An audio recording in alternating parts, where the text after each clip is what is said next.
Muito bom dia, minhas companheiras, meus companheiros. É um prazer enorme termos vocês aqui com a gente para mais uma edição do nosso Domingo no Eixo. Hoje nós temos o prazer de contar com a presença do nosso convidado André Constantino, que é coordenador do Movimento Nacional de Favelas, é militante dos movimentos sociais antifascistas e antirracistas. André é o nosso companheiro da luta do povo das favelas, do Rio de Janeiro e de todo o Brasil. É um lutador das causas antirracistas, antifascistas, e que está com a gente, nosso companheiro André, diretamente da rodoviária de Nova Friburgo.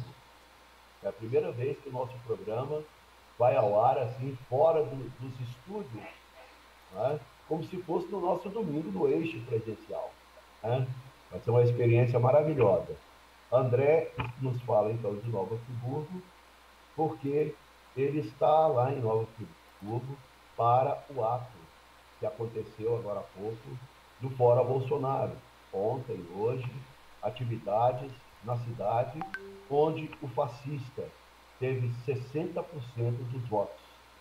Portanto, é onde nós temos que estar fazendo a disputa, levando a conscientização para a população do que é esse desgoverno que fez restabelecer, e o André vai falar um pouco disso para nós, o efeito da pandemia e o efeito desse pandemônio desse governo para o povo da favela, para as populações de rua, para as populações indígenas, para todos aqueles que mais precisam de governo e que esse governo genocida, desumano, tem faltado com a sua responsabilidade e com o amparo dessas populações. Então, André, muitíssimo obrigado por estar aqui com a gente. André está tentando, inclusive, mudar a passagem dele de volta para o Rio, para estar com a gente. Então, nós agradecemos muito por poder fazer esse debate com a gente. E você que nos acompanha já sabe. Você faz suas perguntas pelo chat. André vai nos falar um pouco do nosso tema e, em seguida, nós entraremos no debate. Nossa entrevistadora, nossa companheira Marisa Borges, nossa secretária de formação do PT Brasília, obrigado, Marisa. Nosso companheiro Paulão, que é o nosso diretor que está aqui com a gente mais uma vez. Então, André, muito obrigado por estar com a gente. A palavra é sua. Dê-nos uma mensagem de como está vivendo o nosso povo da favela e como nós podemos, na tua visão, ajudar esse povo a superar essas dificuldades que estão enfrentando. Muito obrigado, um grande abraço. Bem, bom dia a todos e a todas. Eu que agradeço o convite aqui, na pessoa da Marisa, que foi ela que indicou meu nome, para que eu pudesse estar aqui participando desse programa, conversando aí com a militância do PTDF. É uma honra conversar com vocês. Eu que estive aí recentemente, estarei retornando no dia 9, né, na segunda-feira. Nós estaremos cobrindo a manifestação que está sendo organizada pelos povos originários indígenas, que estarão realizando uma ocupação em frente ao STF contra o PL 490. Então, companheiros e companheiras de Brasília, estou retornando aí segunda-feira, dia 9, para realizar a transmissão dessa grande manifestação e estar ali lado a lado com os povos originários indígenas, sendo solidários a eles, a mais esse crime que é cometido e praticado e exercido pelo Estado burguês contra as terras dos povos originários indígenas, porque o PL 490 nada mais quer fazer de abrir as terras dos povos originários indígenas para a grilhagem de terra, para os madeireiros e para os garimpeiros. Nós não podemos aceitar mais esse crime cometido pelo Estado burguês, que é totalmente subordinado aos interesses do imperialismo americano, da burguesia nacional e do mercado financeiro. Importante que as pessoas saibam que o Estado brasileiro ele é burguês, ele não é neutro, ele tem lado. E por ser burguês, ele cumpre uma função, que é realizar a manutenção do sistema econômico vigente, que é o capitalismo, esse sistema maldito e desgraçado que concentra a renda, que concentra a riqueza e distribui pobreza e miséria. e que explora a classe trabalhadora, o proletariado e a classe operária através da mais-valia. É esse sistema que nós estamos lutando para destruir. E se for preciso doar as nossas vidas para destruir esse sistema, eu quero avisar para eles que estamos preparados para isso. Então, estou aqui em Nova Friburgo, eu participei do ato que ocorreu ontem aqui na Praça Getúlio Vargas, né?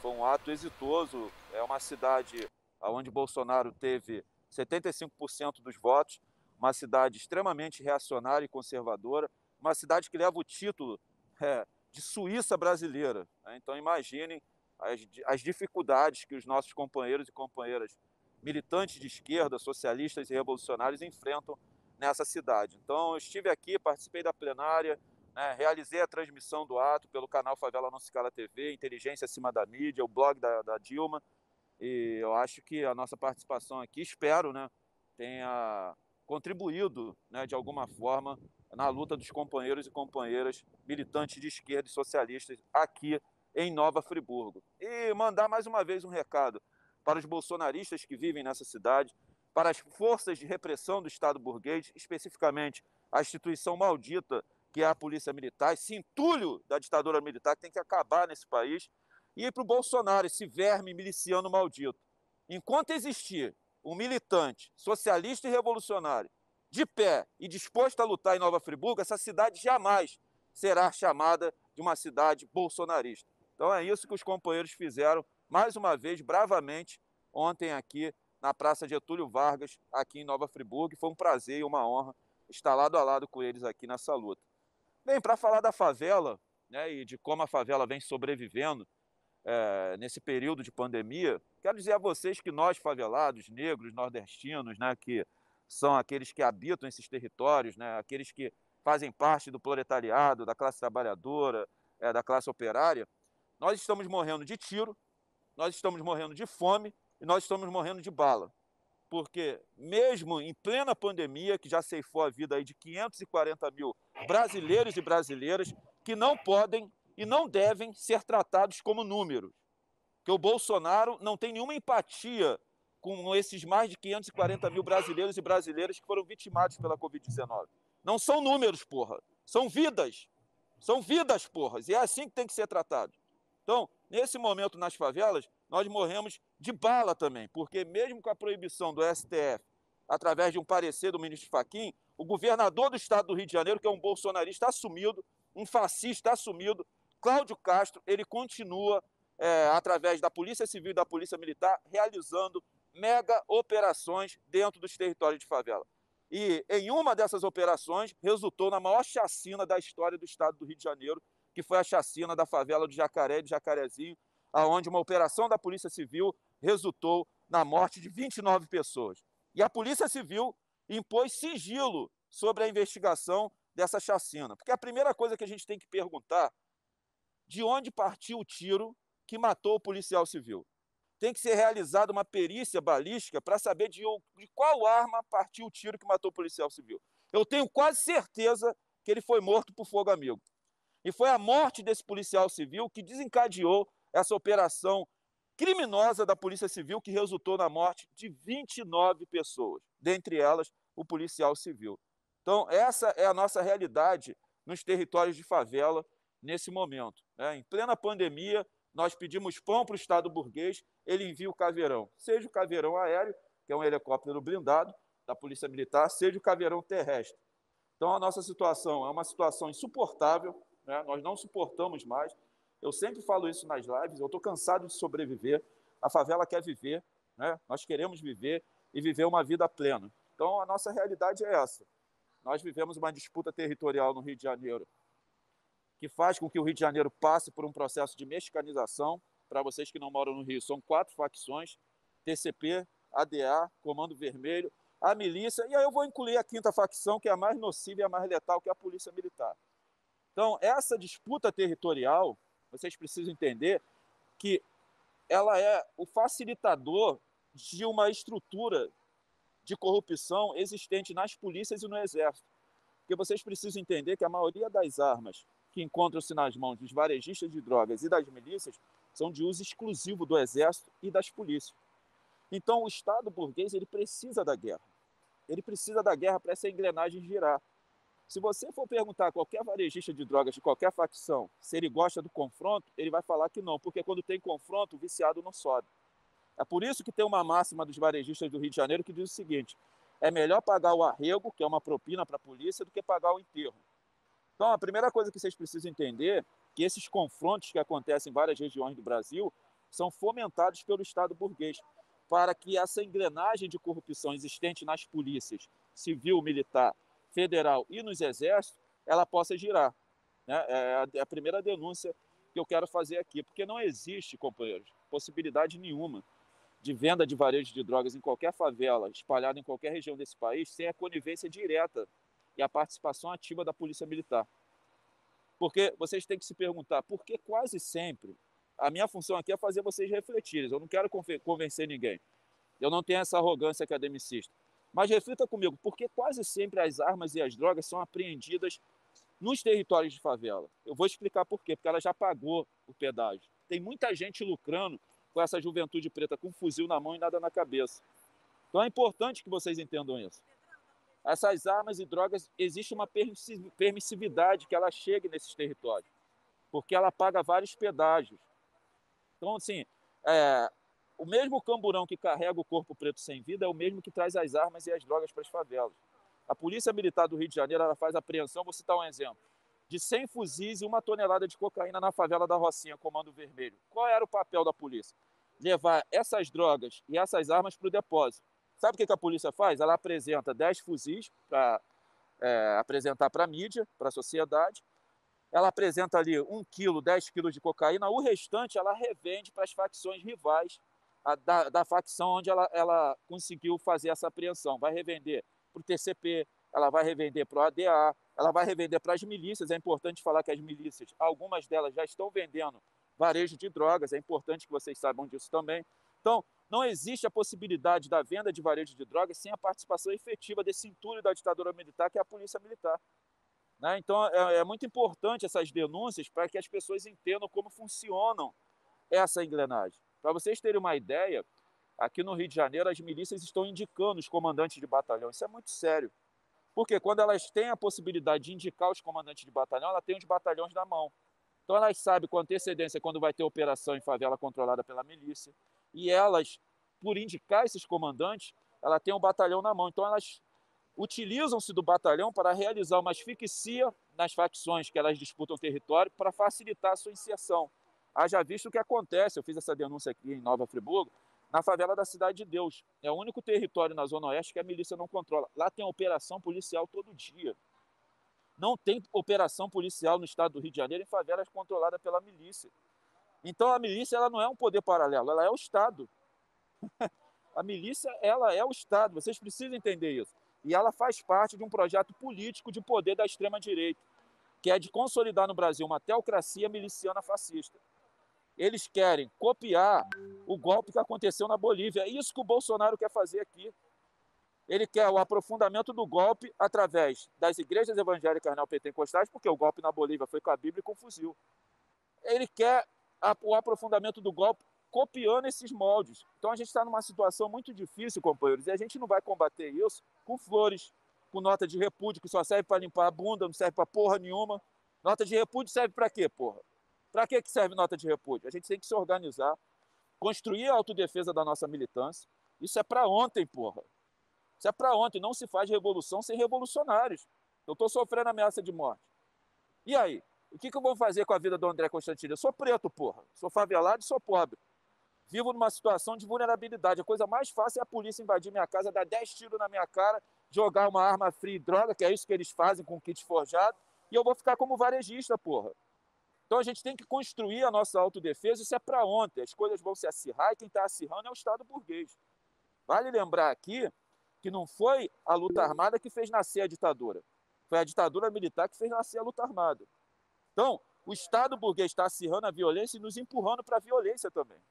Então é importante que a gente faça essa pontuação aí. Tá? Então a situação das favelas só não encontra-se pior por causa da solidariedade existente ali, por causa do apoio mútuo, da coletividade existente ali, porque do Estado nós não recebemos nada, a não ser bala. Essa que é a grande realidade. E agora eu vou entrar no ônibus e vou falar mais baixo. André, vamos agora ter um breve intervalo, gente. Enquanto ele sobe no ônibus aí, a gente passa um videozinho aqui para vocês. Enquanto ele vai lá. O país que eu quero no futuro, quero que a galinha bote bife.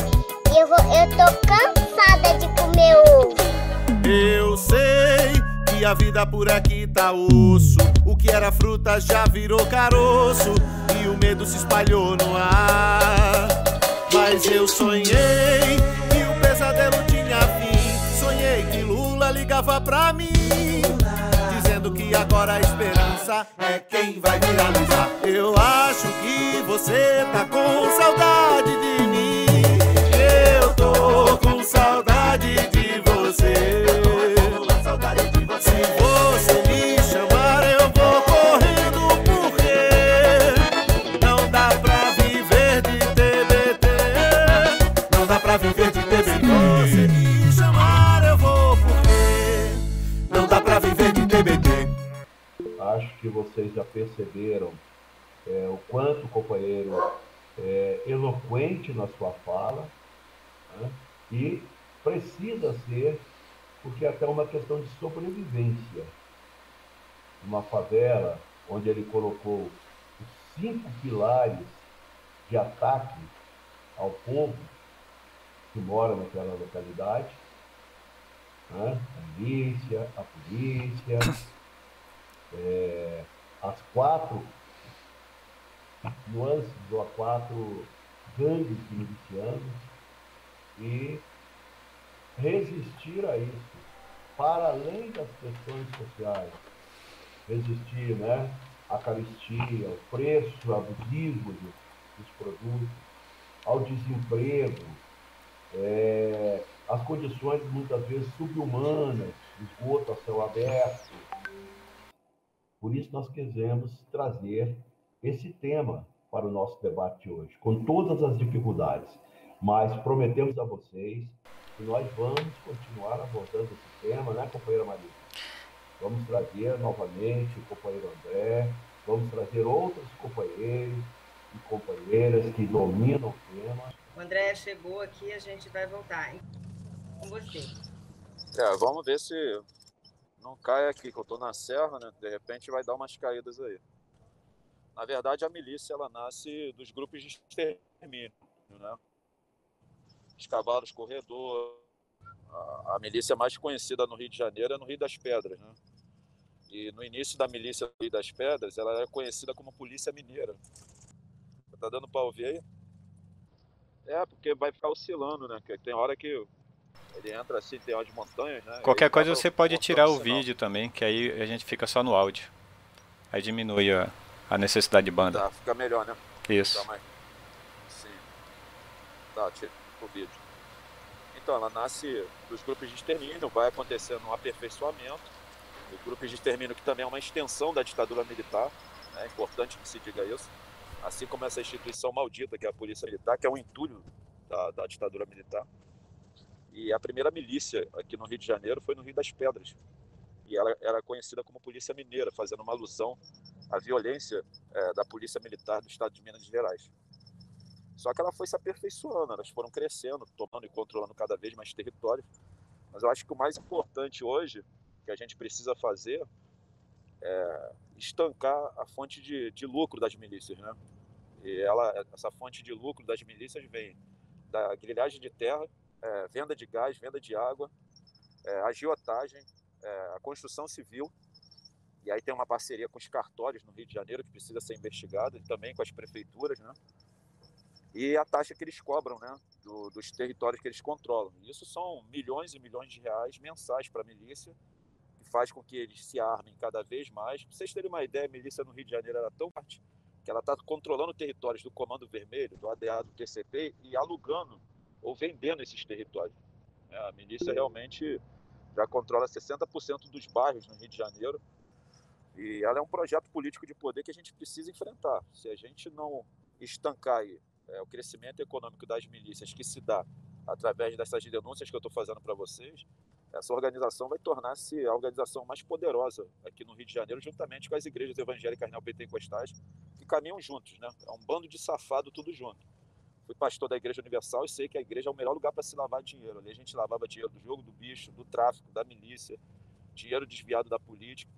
E eles estão todos juntos, né, nesse projeto político de poder que é de instalar no Brasil uma democracia. E eu acho que até a nomenclatura milícia, que foi dada a esses grupos paramilitares armados aqui no Rio de Janeiro, é uma conotação de nomenclatura errônea, né? Porque nós sabemos, se você estudar, as milícias verdadeiras não é isso, né? Então, assim, são grupos paramilitares armados, né, que têm a total conivência dos agentes do Estado, da Polícia Militar. Eu falei isso no início do programa para vocês. Não tem operação em área de milícia, e quando tem, eles sabem de forma prévia, porque eles indicam os comandantes de batalhão. Eu estou denunciando para vocês aqui um esquema, pessoal, que coloca a minha vida em risco constantemente, mas alguém tem que falar sobre isso. Alguém tem que ter culhão e coragem de denunciar essa porra, porque senão os caras vão tomar o país todo, né? Que essa é a intenção deles. Daqui a pouco eles estão aqui em Nova Friburgo, daqui a pouco eles estão em tudo que é lugar, né? E eles chegam com essa história que está fazendo segurança, depois eles começam a oprimir os moradores. Por exemplo, você vai ter que pagar a taxa, usar o gato net dele, comprar o gás dele, a água é só dele.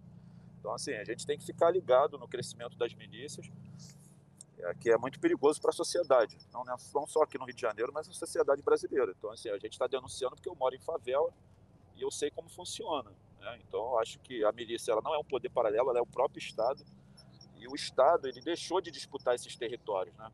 Porque tornaram-se currais eleitorais. Então, o Estado, ele negocia com o Comando Vermelho, ele negocia com o TCP, com a ADA e com as milícias.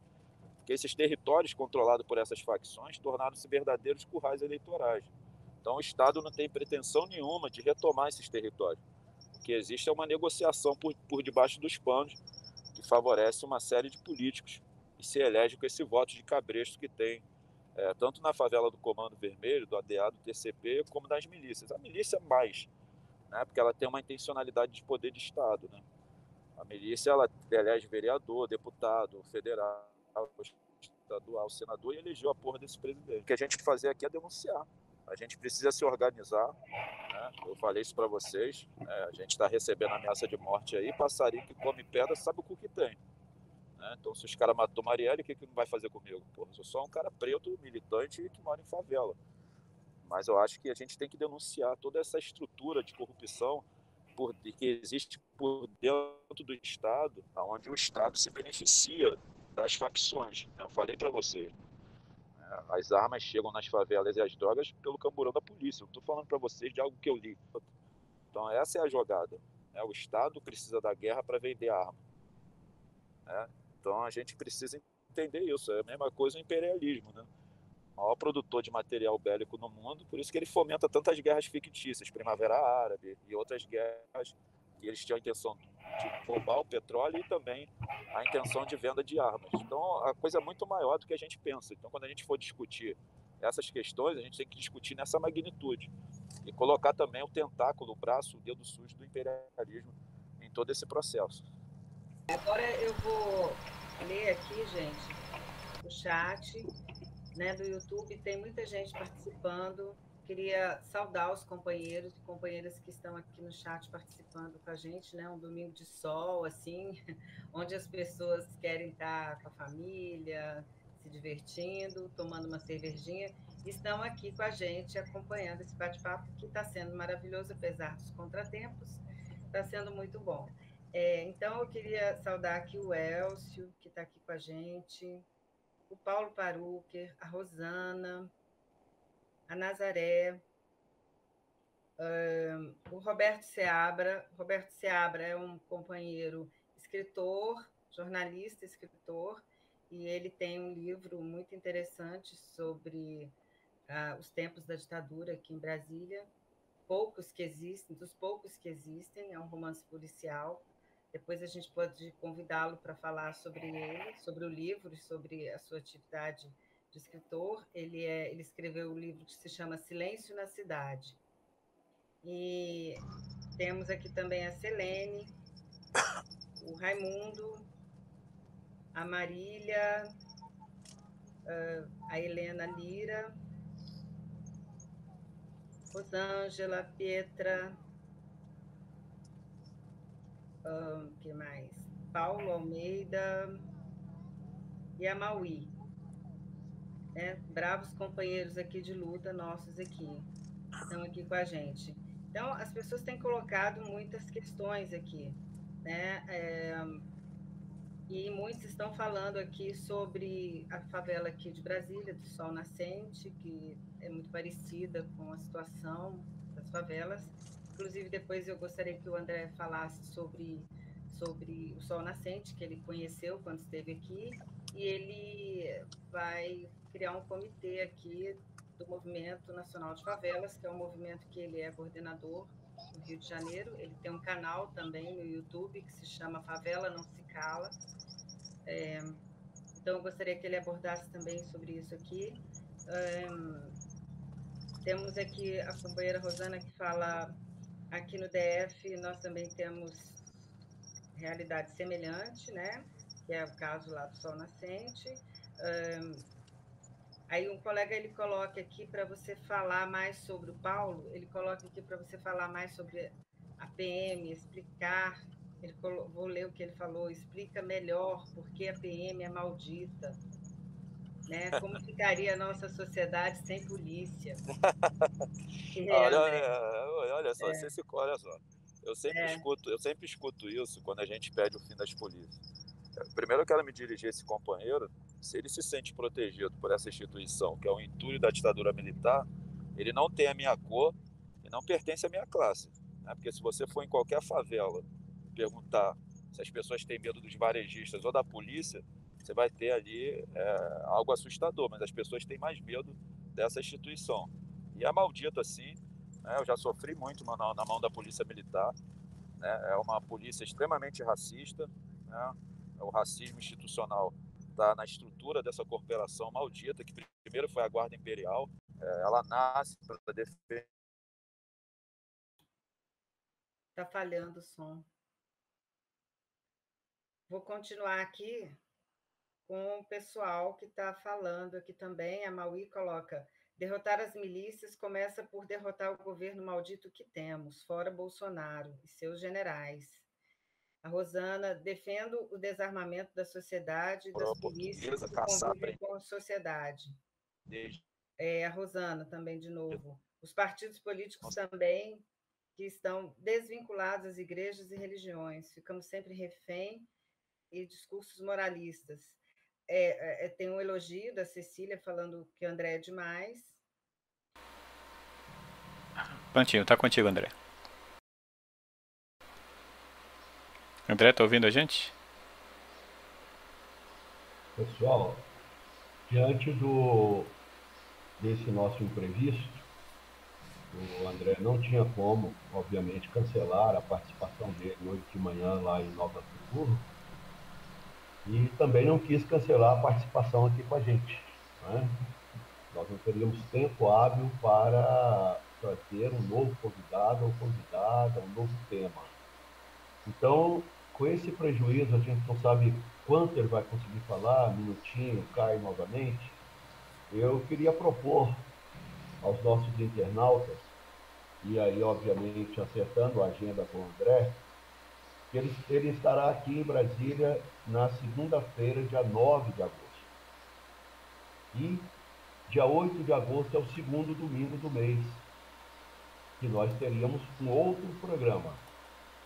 Nós poderíamos retomar, encerrar agora a nossa atividade e retomar essa atividade com ele no domingo 8 de agosto. Podíamos convidá-lo, Marisa, para ele vir passar o domingo aqui com a gente, para a gente andar com ele na cidade, levá-lo aqui no Varjão, levar em outros locais que a gente sabe, lá no Sol Nascente ele já conhece. Ele passaria o domingo aqui com a gente, participaria do nosso Domingo do Eixo, no dia 8, caso ele tenha agenda. Depois a gente almoçaria e passaria o dia com ele, né? Então eu queria fazer essa proposta, ó, o André saiu da reunião. Então eu queria fazer essa proposta, porque o tema é extremamente interessante e é urgente que debatamos, porque, como ele disse, esse sistema implantado pelo Bolsonaro, com decreto de armas, com armamento da população e com voto impresso que ele quer, o sistema vai dominar o Brasil se nós não alertarmos. Então eu faço essa proposta, pedindo desculpas aos nossos internautas, da gente retomar dentro da agenda do companheiro André, no domingo, dia 8. E aí nós encerraríamos o nosso programa hoje, agradecendo a todos e todas. Paulão, está de acordo? Marisa? Sim, pode ser. Sim. Agradecendo a presença de todos e todas. Nós, com todos os riscos, nós não quisemos deixar, depois de ter divulgado, convidado vocês, nós não quisemos deixar sem dar o mínimo de satisfação e de convivência, né, com o nosso companheiro André. Mas está realmente impraticável. A gente pede desculpas e a gente retomará, se possível, se confirmado com o André, nós divulgaremos no domingo, dia 8. Tá certo? Marisa. Pois é, gente. Eu acho que esse tema é um tema muito importante, né? Um tema que a gente precisa descobrir, debater, discutir. Como no filme, né? Precisamos falar sobre Kevin, né? É aquela questão, a gente não quer falar sobre os problemas tão pesados, tão difíceis, mas quando a gente foge, é pior. Então, vamos conversar, vamos debater sobre esse assunto muito importante, emergente no Brasil, e a gente precisa falar. É muita gente morrendo nessa guerra, nessa guerra entre milícia e droga. Eu ia colocar aqui para ele a questão da gente estar muito, se parecendo muito, o Brasil está se transformando, parece numa Colômbia, onde a milícia também tem essas características, tem essa questão com as drogas. E então, assim, a gente podia abordar também com ele essa situação, né, essa semelhança. E a gente vê o que acontece na Colômbia, como é triste, como é horrível a situação que a Colômbia vive desde muito tempo já. Então, assim, a gente queria comentar, eu acho que foi bom, porque a gente fomentou o debate, a gente criou um ambiente de curiosidade sobre o assunto, né? Então, eu acho que a gente poderia retomar mesmo esse assunto no próximo domingo no Eixo, e aí a gente vai ter mais conteúdo ainda para abordar, né, com o André, que é uma pessoa que está ali no ato, na situação, vivendo a situação. É como eu colocava por uma amiga minha, conversando com uma amiga minha palestina, não vou dizer o nome dela aqui porque não foi autorizado, não falei que ia falar o nome dela em público, mas uma amiga minha que é palestina, mora aqui no Brasil há muitos anos e trabalhou numa das campanhas do PT, ela trabalhou numa favela do Rio de Janeiro e ela disse que ela se sentiu na Palestina.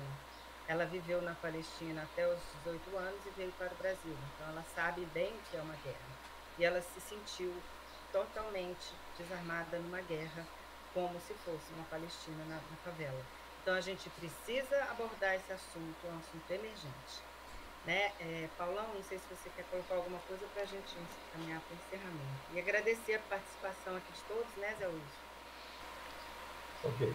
Então, próximo domingo do Eixo, no dia 8 de agosto, nós confirmaremos com o companheiro André.